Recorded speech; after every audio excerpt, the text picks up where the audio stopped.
नमस्कार। आप सभी का हार्दिक स्वागत एवं अभिनंदन। साथियों, मैंने एक पाठ्यक्रम आपको अवगत कराया था, आपके समक्ष उपलब्ध करवाया था, और उस पाठ्यक्रम के अनुसार एक परख श्रृंखला का आयोजन मेरे YouTube चैनल के माध्यम से प्रसारित किया जा रहा है। और इसी क्रम में जो प्रथम परख परीक्षा या प्रथम टेस्ट का आयोजन आज किया जा रहा है। आज दिनांक है 30 अक्टूबर, वार सोमवार है। और आज का जो पाठ्यक्रम है वो पाठ्यक्रम जिसके माध्यम से आज के जो प्रश्न पूछे जाएंगे या परीक्षा आयोजित की जाएगी, उसमें हिंदी भाषा का उद्भव एवं विकास, हिंदी भाषा की प्रमुख बोलियां, और साथ ही साथ इसमें चौथी इकाई से संलग्न संलग्न है पृथ्वीराज रासो। तो साथियों, ये इस पाठ्यक्रम से आपसे 20 प्रश्न पूछे जाएंगे। थोड़ा आप टेस्ट किस प्रकार देना आप समझे, ताकि आप टेस्ट के उस परिवेश से जुड़े रहे और उसी परिवेश को आप अनुभूत कर सके। अपने निकट एक पेन एवं कागज या उत्तर पुस्तिका अवश्य रखें, और प्रत्येक प्रश्न आपके समक्ष प्रकट होगा, और उसी प्रश्न से आप उत्तर देते हुए चलेंगे, और उसमें अपने कॉपी के माध्यम से आप उत्तर लिखते जाएंगे 1 से लेकर 20 तक। एक प्रश्न आपके समक्ष प्रस्तुत होगा, फिर दूसरा, तीसरा, और प्रत्येक प्रश्न के मध्य लगभग 10 से 15 सेकंड का मैं अंतराल दूंगा। और इस प्रक्रिया के दौरान जब तक 20 प्रश्न पूरे नहीं होते, तब तक मैं किसी भी प्रकार से कुछ भी नहीं बोलूंगा। केवल केवल और केवल आप उत्तर प्रदान करते चले, उस प्रश्न को अच्छे से पढ़ें और उत्तर देते चले गए। इस प्रकार लगभग जब तक 3 से 4 या 5 मिनट के बाद में जब 20 प्रश्न पूर्ण हो जाएंगे, उसके पश्चात मैं प्रत्येक प्रश्न का उत्तर बताता चलूंगा, और उसकी सामान्य से जितनी सार गर्भित व्याख्या हो सके उतना करता चलूंगा। साथ ही ये भी ध्यान दें, जैसे आपको एक प्रश्न है और उसके पश्चात में दूसरे प्रश्न पर चला गया, तो आप पुनः एक प्रश्न पर कुछ समय के लिए वीडियो को रोक कर और उसको अच्छे से पढ़ के उत्तर प्रदान कर सकते हैं। इस संपूर्ण प्रक्रिया के दौरान साथियों, आप मेरे से जुड़े रहे, और साथ ही साथ टिप्पणी के भीतर आप अपने जितने भी प्रश्न सही हुए और कितने गलत हुए वो भी आप उल्लेखित करते रहें, ताकि जो अन्य साथी है वो भी इस वीडियो के माध्यम से सक्रिय रहे। साथ ही साथ मुझे भी थोड़ा पुनर्बल एवं प्रतिपुष्टि प्राप्त होती रहेगी। तो साथियों, आज है 30 अक्टूबर, और टेस्ट है प्रथम। आप सभी को शुभकामनाएं प्रदान करते हुए पहला प्रश्न आपके समक्ष प्रस्तुत है।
साथियों, आप सभी ने, जहाँ तक मैं समझता हूँ, प्रत्येक प्रश्न का उत्तर भली भांति प्रदान कर दिया होगा।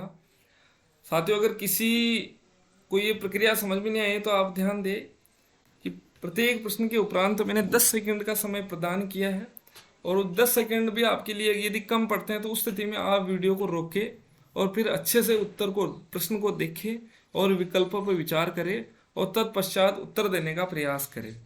तो प्रत्येक प्रश्न के उपरांत आप वीडियो को देख के उत्तर आपने दे दिया होगा। अब साथियों, अधिक लंबा इस वीडियो को नहीं खींचा जा सकता। अब इसकी जो उत्तर श्रृंखला है, श्रृंखला के साथ में इसकी जो सामान्य सी व्याख्या है वो आपके समक्ष प्रस्तुत है। जो पहला प्रश्न है साथियों, पहला प्रश्न है कि भाषा विज्ञान की दृष्टि से हिंदी क्या कही जाती है। हिंदी को भाषा विज्ञान के दृष्टिकोण से क्या माना जाता है। तो ये 4 विकल्प आपके समक्ष दिए थे साथियों: खड़ी बोली, साहित्यिक हिंदी, राजभाषा, पश्चिमी हिंदी, पूर्वी हिंदी, 17 बोलियों का समूह। तो मुझे पूर्ण विश्वास है कि आप लगातार अनवरत अध्ययन कर रहे थे, तो इसका जो सही उत्तर है वो आपने पश्चिमी हिंदी एवं पूर्वी हिंदी किया होगा। भाषा विज्ञान के दृष्टिकोण से हिंदी के इसी स्वरूप को मान्य किया गया। अब खड़ी बोली, साहित्यिक हिंदी और राजभाषा हिंदी, ये जो विद्यार्थी ये इसके संकुचित अर्थ को व्यक्त करता है। ये अर्थ इसके संकुचित अर्थ की परिणति को प्रदान करता है, और 17 बोलियों का जो अर्थ है ये इसके विस्तृत अर्थ को व्यक्त करता है। तो आप ध्यान रखें, ये विस्तृत अर्थ और ये संकुचित अर्थ। दूसरा प्रश्न था साथियों, हिंदी का उद्भव अपभ्रंश के किस रूप से संबद्ध नहीं है।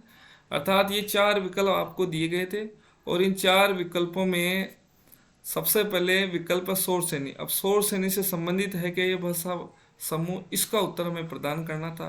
साथियों, ब्रज, बुंदेली, बांगरू, कन्नौजी, खड़ी बोली, ये सभी शोर श्रेणी से उद्भूत उपभाषा समूह है। मागधी में भोजपुरी और मगही और मैथिली आती है, यही भी सही विकल्प है। और तीसरा है साथियों, अर्ध मागधी अपभ्रंश में अवधी, बघेली और छत्तीसगढ़ी, ये विकल्प गलत है। ये विकल्प आता है शोर श्रेणी अपभ्रंश के भीतर। तो इसका जो सही उत्तर है विद्यार्थी, विकल्प 3 सी विकल्प है वो सही उत्तर है। अगला प्रश्न था साथियों कि अपभ्रंश के किस रूप से केवल हिंदी भाषाओं का निर्माण हुआ। तो आप प्रश्न की प्रकृति को समझे कि अपभ्रंश के ये जो 4-5 समूह निर्धारित है, इसमें से किस अपभ्रंश से केवल हिंदी की जो भाषा समूह उसका निर्माण हुआ। जैसे पहला विकल्प दिया गया शोर श्रेणी, तो शोर श्रेणी से साथियों पश्चिमी हिंदी, राजस्थानी एवं गुजराती, तीनों भाषा समूह का निर्माण हुआ है, उपभाषा समूह का। इस दृष्टिकोण से ये विकल्प सही नहीं है, क्योंकि इसमें गुजराती भी सम्मिलित हो जाती है। दूसरा है साथियों मागधी। अब मागधी में जो बंगाली, बिहारी, उड़िया और असमिया, ये भाषा समूह उपभाषा समूह आते हैं, इसीलिए इससे भी संपूर्ण रूप से हिंदी भाषाओं का निर्माण नहीं हुआ। और विकल्प 3 है अर्धमागधी, इसमें अवधी, बघेली और छत्तीसगढ़ी केवल और केवल जो पूर्वी हिंदी के रूप में हिंदी भाषा के जो समूह का निर्माण हुआ, इस दृष्टिकोण से इसका उत्तर भी जो विकल्प 3 है वो एकदम सही है। अगला प्रश्न है राजस्थानी भाषा समूह से संबंधित है कि ये जो रांगड़ी बोली है ये किसका मिश्रित रूप है।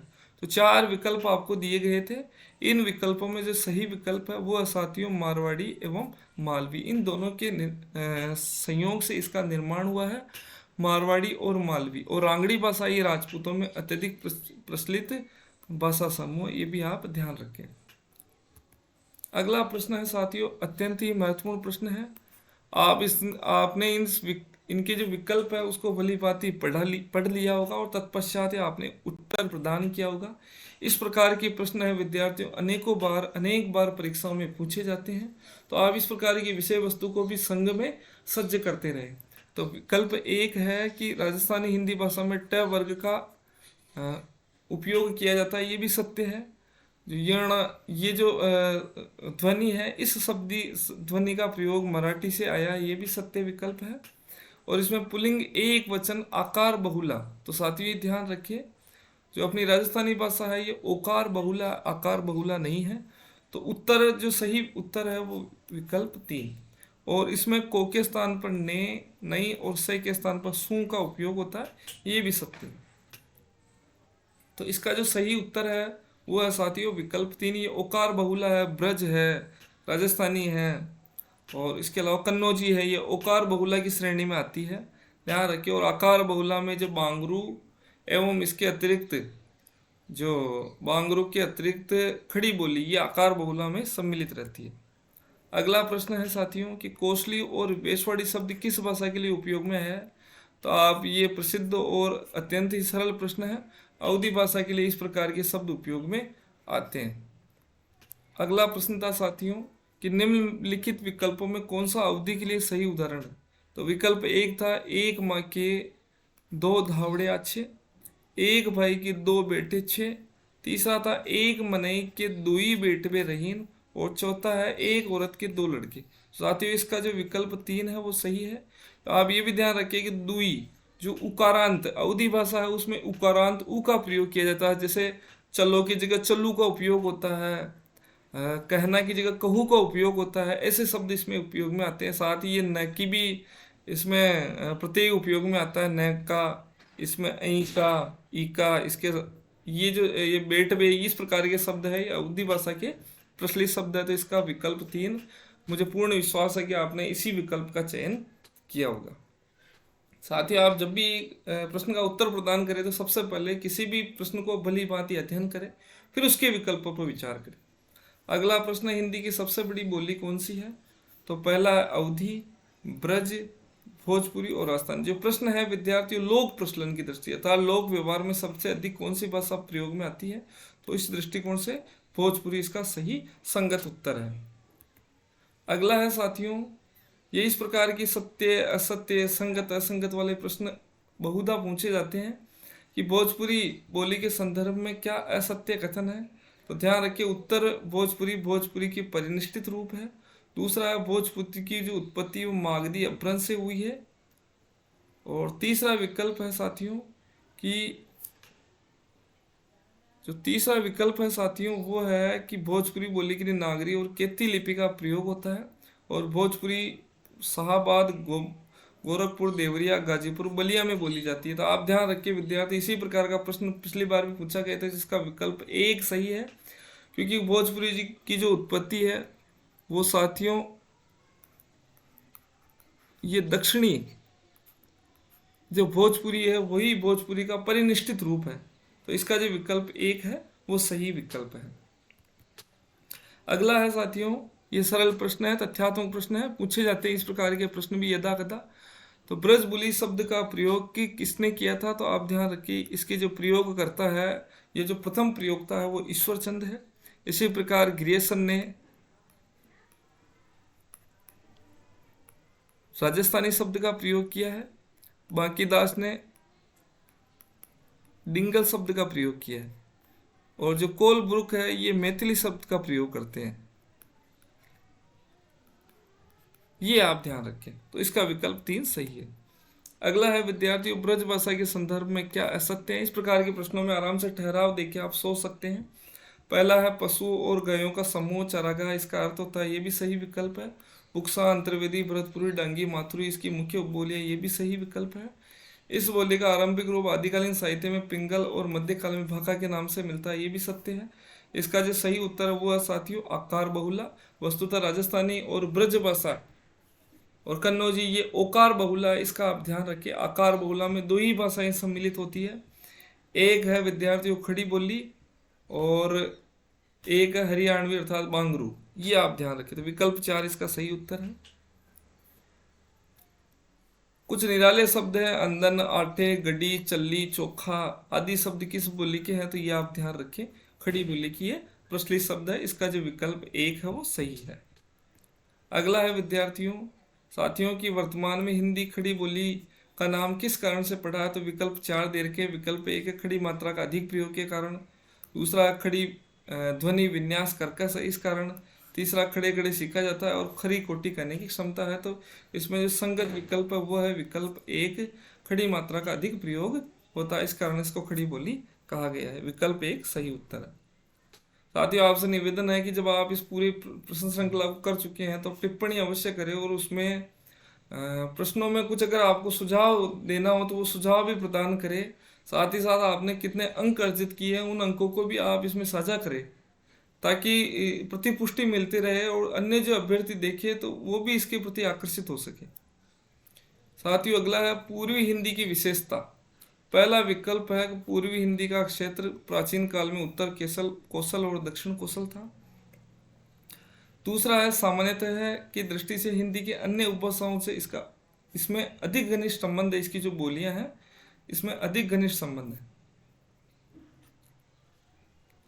तीसरा है कि इसमें ण की जगह सदा न बोला जाता है। चौथा है स और श की जगह इसमें स का उपयोग होता है। तो साथियों आप ध्यान रखिए, इसके जो सारे विकल्प हैं, चारों विकल्प एकदम सही है।